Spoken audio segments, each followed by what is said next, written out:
reformën në mënyrë më të mjetëmshme. Edhe ashtu ne kam marrë shembull edhe më herët sepse për mua qytetarët e mi nuk ndahen në përkatësi politike, por ndahen në qytetarë të barabartë të gjithë dhe kësaj do të vazhdojmë punën e mirë, të trajtojmë gjithë bashkërisht dhe shtym projektet e mira. Zoti Bulliqi, po afrohem te ky ekrani, nuk e di nëse je duke na përcjellur me televizor ose jo, vetëm po i shoh rezultatet përsa i takon pozicionit të vetëvendosjes në asamble. Në asamble nuk del rezultati që ju e keni korrur si kryetar, pra 10% është më pak. Dhe po i bie 43.2% e keni për asamble si lëvizje vetëvendosje në raport me Lidhjen Demokratike të Kosovës me 35.4%. Nëse merret kjo një analizë shumë e thjeshtë, në plan të parë i bie që ju keni marrë më shumë votë se sa subjekti politik, pra keni dalë jashtë tapetkut partijak për të korrur një fitore në raport me raundin e parë që është një fitore e madhe, pasi diskutim për një subjekt politik, sepse raundi i parë nëse i merr 50 plus vot i bie një fitore goxha e madhe, apo jo? Ushtrim që është të vërteta, unë ende nuk i kam rezultatet për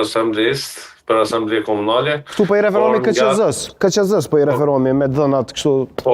Por nga informacionet që kam, informacionet e para preliminare që nga dalin, ne presmi që të shkojmë dikun të 16 asamblesë në nivel komune, dhe nëse do të arrijmë këtë numër, besoj që është një numër i shkëlqyeshëm, performancë e shkëlqyeshme jona si subjekt politik, por këtu duhet kemi parasysh një fakt. Nga informacionet e para që kam një numër të madh të vota të pavlefshme, për arsye se shumë prej qytetarëve kanë votuar vetëm numrin e kandidatit dhe kanë harru fare të avejnë tikin të subjekti politik, dhe kjo rezulton që të ketë një numër të madh të vota të pavlefshme, dhe kjo sigurisht që ka me ndikuar në rezultatin total të asamblesë dhe humbje e votës ose pavlefshmëria e saj. Dhe këtu besoj që mund të jetë ajo diferenca që mund të jetë krijuar me si kandidat për kryetar dhe